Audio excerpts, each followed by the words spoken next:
Is anybody home? Yeah, man, hold up. I could really use a phone. She stabbed me in the arm. I think that it's in the bone. Holy shit, you need the doctor, and I'm the only one that's home. What up, everybody? Welcome back to Nashville Unsigned, hanging out on the Cadillac of all couches, the Red Couch, with Jim, aka formerly known as Sickwit, now Outrage Culture.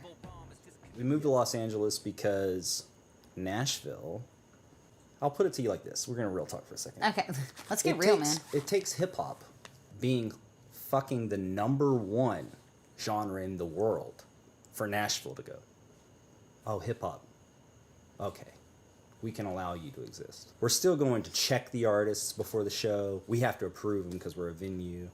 We have to approve everything because hip-hop is dangerous. Hip-hop is, you know, it's just... They beef up security. It's racist. I know the Nashville Unsigned is about to fucking get on me about this shit, but it's fucking racist, all right? It's fucking the moment that you have a voice, if you have something relevant to say, that is the exact moment that your voice becomes scrutinized. And I realized that. I started to say some things that were relevant with Sickwit, that the moment I started to say them, the moment every door I had open, and I had every fucking door open, I'm white. Why wouldn't the doors be open? Everything I had to say, suddenly doors started to close. I grew up very, very poor. Super poor. Grew up in a trailer home. I was the only white family in the trailer home. I have pale skin, blue eyes, blonde hair. My grandmother, who speaks in Spanish, calls me Blanquito. And it is just a direct reference of just how white I am. I literally could anything I need, I could have. The average person walking into Walmart isn't like me. The average person walking into all of these lower class platforms for income isn't like me. Nobody, see, the middle class, they don't talk about it, but the thing is the middle class doesn't go to Best Buy to get a TV because, and if they do, they're buying it. They're not going to get a credit card. Mm-hmm. They're not going to open a credit line. They're not going to be financed. They got the money. They can fucking do it. Mm-hmm. But the reality is the first thing that they see when they see me is, oh. It doesn't matter if my credit score starts with a 4 or a 5 or a 3. My skin starts with a W. It wasn't until I was like 25 or 26 that I started to go, wait a second. Why is it that if I'm in the poorest area, why is it almost everybody's black? Why is it that my family's the only white family? That doesn't seem fair. That doesn't seem even. That doesn't seem equally distributed. In my trailer park, you didn't call the fucking police. Are you kidding me? The police are the enemy. The cops aren't from your neighborhood. When you live in this neighborhood and you look at my trailer home, you go, I look at that and I go, that's my house, man. This is my fucking home. I don't live there now. I've grown out of that. But you look at that and you go, that's my home. That's what I grew up in.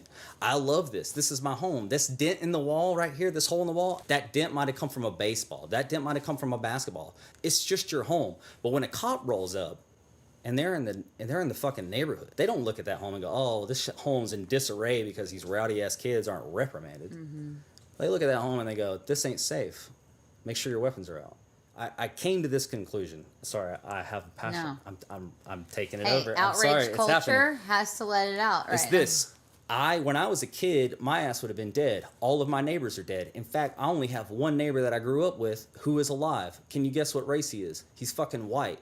Can you guess why he's alive? It's not a coincidence. The reality is we were hit hard by recruitment. We were hit hard by Navy recruitment, by Army recruitment.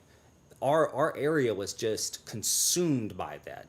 And you're lucky to get out. If it wasn't for the fact that I learned how to play guitar, I literally would not be sitting here right now. It took me 12 years to write a song that I think 12-year-old me would latch onto. Because for the last 12 years, I've been making music for 12-year-old somebody else. Mm-hmm. I never wrote a song for me. I never wrote a song that was about connecting to the individual who needed rescuing from the poverty line. Mm-hmm. You're not allowed to talk about the poverty line. Yeah. You talk about the poverty line, next thing you know, your calls are being monitored, people are watching your fucking every tweet, and you're being banned from Facebook. Outrage Culture's already been banned from Facebook.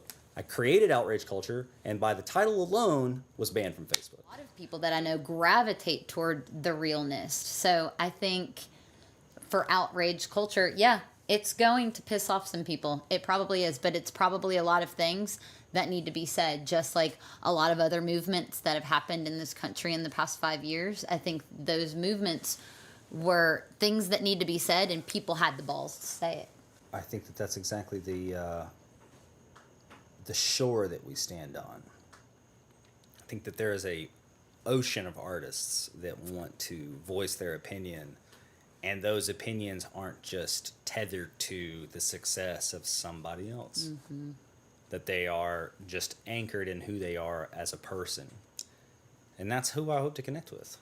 I know our viewers too will look at this and listen to this and be like, oh my God, that hit on a level that I was not expecting. But the fact of the matter is there's a lot of shit in this world right now that needs to be talked about. I think with the raw and the real voice of Outrage Culture, I think you're probably gonna fuck some shit up. None of his stuff is banned. We are going to link him up on everything that we can possibly link him up on. If social media is allowing your stuff to be present, we'll sync him up on that. And if they don't allow that, then you send us the file and we'll send it out to the masses. We'll be your distribution. But guys, Outrage Culture, Jim in the house. Thank you. We love you, man. Thanks for getting